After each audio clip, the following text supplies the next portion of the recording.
fish. So any catch that it has recognizes the fish is pregnant, it'll pop it back in the sea. So pop up the fish stocks, because that's what, I mean, we don't have a cow that's pregnant and we kill it, right? So we're doing the same with the fish in the sea. We have pregnant fish. So how do they separate them? I have no idea. I wish I'd seen this in real life. But I believe it's either X-ray or something that they are able to scan the fish. Yeah, but then to separate the pregnant ones from the big Well, fish. when they're caught, and they don't use nets to catch the fish, Okay. right? They use whale technology. So how does a whale capture its fish or its kelp? Not kelp. What's it called? Krill.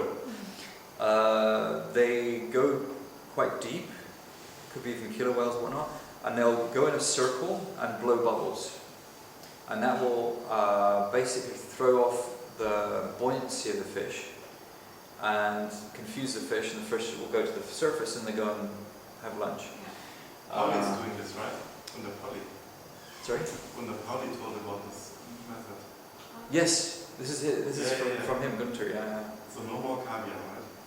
No more caviar, no. I mean, it all depends on your production, I guess, but in any case, it saves a lot of fuel because obviously it's not freezing, and lots of fresh water, and provides jobs as well. So they had, in a certain area in Morocco, they had 14 of these vessels operating, and they replaced the fishing vessels there, and the fish stocks grew significantly to standards of 1950s or so.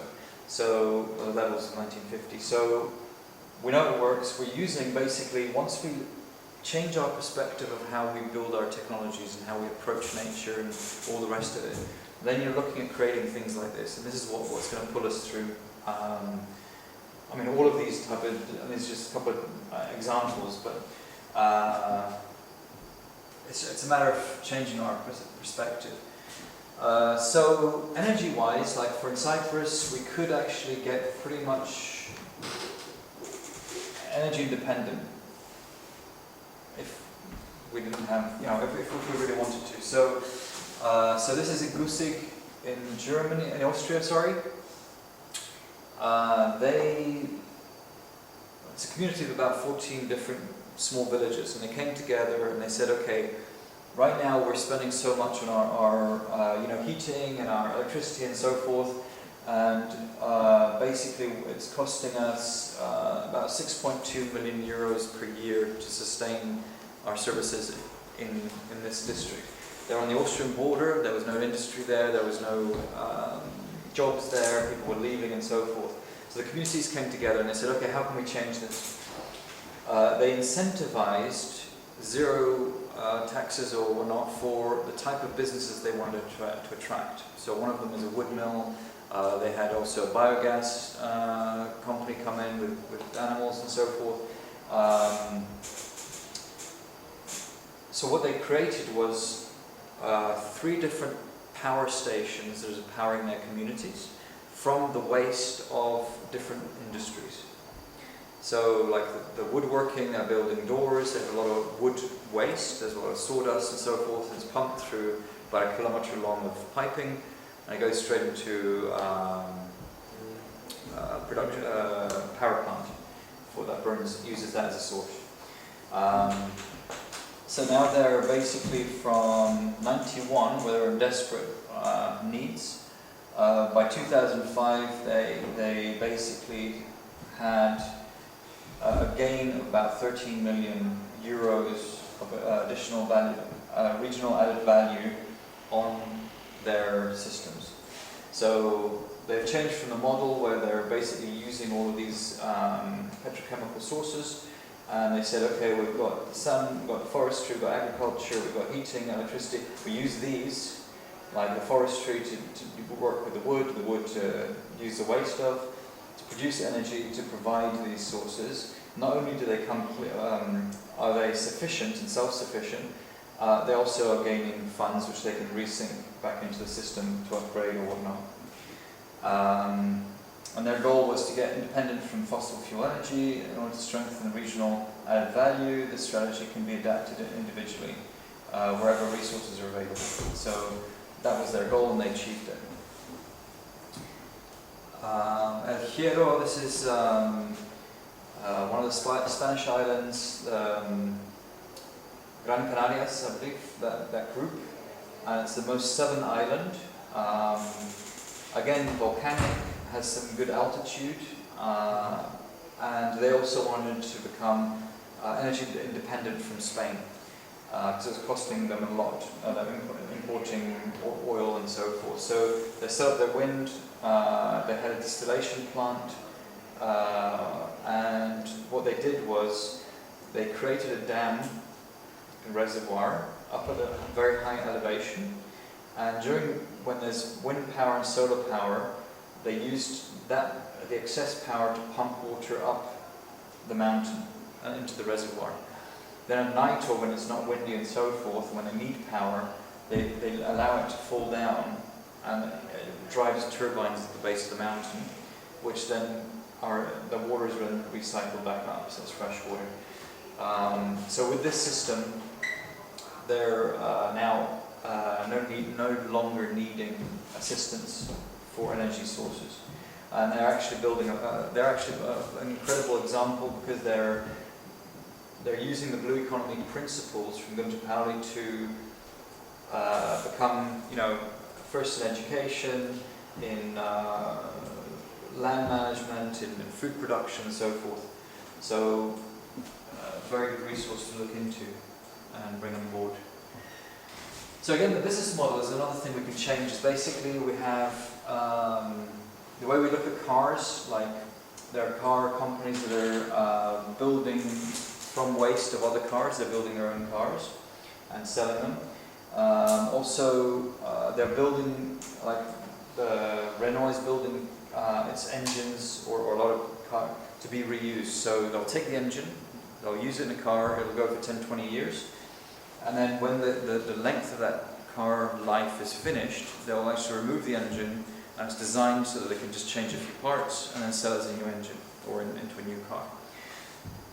What they're doing is they're securing their material, which is very important for the future, and it's actually their most profitable department is the reuse of those engines. Tires, again, Michelin States, I think it's parts of Europe, they're basically no longer selling their tires to truck drivers, they're actually renting them by the kilometre, by the mileage basically. Why do they do that? Because then they secure the rest of the material. They can they own the tire still, they will take the tire back, they'll remold it into new rubber, and then put it back on the road. So a major saving for them. Carpets, very good example. This is Interface in England. They're basically creating carpets for office furniture, office wear, and they lease their carpets. They don't sell their carpets. They keep ownership of the carpet. They've designed the carpet so that when it's brought back, they will split it apart into its basic elements and reform new carpet from it. So what they've done is they secured their material for long term. The design of the factory is now off-grid, so that they don't have to worry about costs of electricity rising or anything like that. Plus, the additional beautiful thing is they've now partnered with small communities in the Philippines and so forth to use waste fishing nets, which are ghost nets that are in the sea, to put into their carpets. So they've created micro businesses in the carpet, in the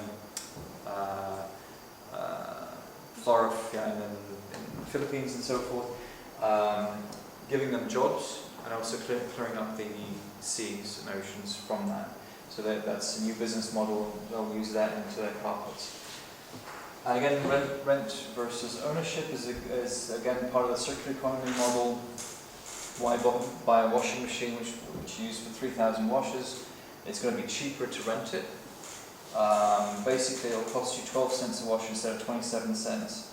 On the plus side, the company still owns it and they can reuse the materials. So that's going to be, as a business model, quite significant in the future. as we go along. So, let's see what we can do locally. This is Cyprus. This is a picture from Cyprus that I have taken. Based on actually more the Chinese model of what they've done, what could be done in Cyprus as a proposal, because this is all an idea thing, is certain zoning where you have zone 1 is your steep slopes, zone 2 is your flatter areas, and zone 3 is your villages. We're not looking at cities, and then zone 4 is your sea coastal area, being Monaco, very appropriate. So if action was to be taken where we use the principles, let's say in Slovakia, we have the water capture methods for planting different diverse trees and so forth, we start to create a microclimate, and the benefits of this can be quite great as we zoom into zone 1.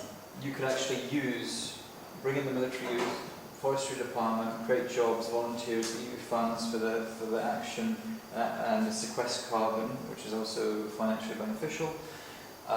What it will give you as outputs if we were to do this type of action, aside from oxygen, you get products, because you can actually grow your fungi, you can have your bees, wood and pine resin, which could be products, and then the bees you can have sub-products, which obviously are more financially viable.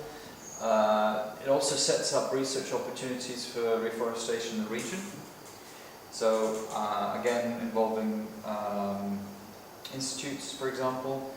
You also have educational, so if you have a working model in Cyprus, you're just now knocking onto the touristic aspect, educational tourism. Again, the microclimate is a benefit in social development for you bring in the schools and so forth. They see how nature works. It's very important for the future. So that was zone 1. So that was the practically, once it's planted and so forth, it should have very little human impact. Zone 2 is your more of an agriculture thing, which basically is you can create fruit trees and crops. Here again, a lot of inputs. You can create jobs. You have the agricultural, you've got universities, you've got students, woofers, you've got volunteers, EU funds, and again carbon sequestration. As we develop this into more of an agroecological system. And you've got a lot of outputs, a lot of possible potential markets, education, products, and so forth. Yeah, okay, so we've covered that, but here, basically no tilling. This is just some examples. So you're integrating your animal with your plants, again here, and that's your aquaponics, which I hope you guys are familiar with. If not, I can go through it. But you're keeping your soil alive, basically, and very productive. Zone 3, this is your rural living, livestock, and so forth. Again, you're bringing in a lot of different sources, biomimicry, agriculture, architecture, soil mining technologies, jobs, volunteers, EU funds. All of these are inputs that can create this environment. So it's basically, you're looking at animal grazing, water capture, a lot of things. And your outputs, again, this is what we want to look at. Benefits to doing this type of action is basically you could create a smart grid, value-added products, income generating homes. So your design of the house will actually generate income. Farm areas and livestock, research opportunities again, energy and feed from livestock. Then you have biofiltration, algae production, and so forth, social development again. Again, it's suggested, or it's basically just to open up our thinking on how we can go ahead and create change, but in a way that's sustainable on the island. This is just some pictures. Pictures are very good. This is your green living, with where you will design the house, and then you also can grow your own food. This could be, let's say, your university or your little town or something. This is for the waste, handling of the waste, organic waste. Here's your microgrid. Here's your green areas, green roofs, green living areas. So again, cooling the villages and so forth. And lastly, zone 4 is your coastal. We've spoken about this. Again, involving youth, fisheries department, jobs, EU funds again. As we said, with the kelp, you're absorbing 5 times as much carbon. What we're doing is rebuilding reef systems. These are surge protectors as well, so basically if you have storms, it's a very effective way to mitigate damage onto the land. You can create a nature reserve, again, raise your fish stocks, create a lot of products. So what we see in Cyprus, we have a lot of seaweed issues. Those can become parts of what goes into ice cream or into, let's say, maquillage and things like this, cosmetics, and so forth. So all of these products come from the sea as well.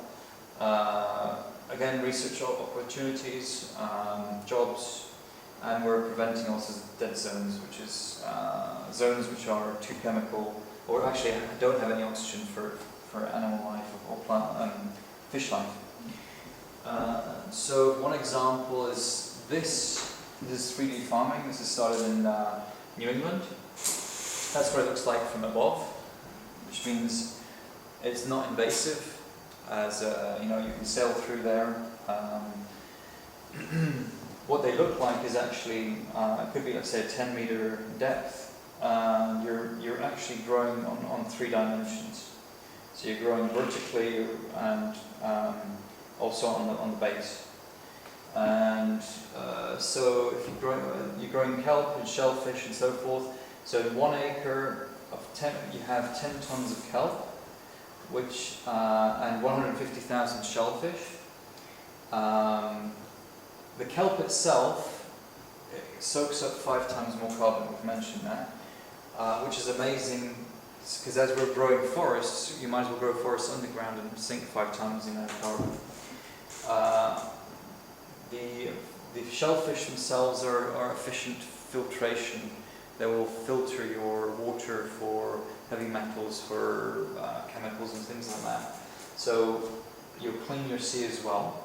So multiple benefits to this type of system that could be introduced here. And how would we go about doing that? So I'm coming to a close. Again, these are just teasers. These are, if for example, a sustainability type of organization is created, it could then guide the different aspects that we could get the whole community involved to make certain changes, sustainable changes in our environment.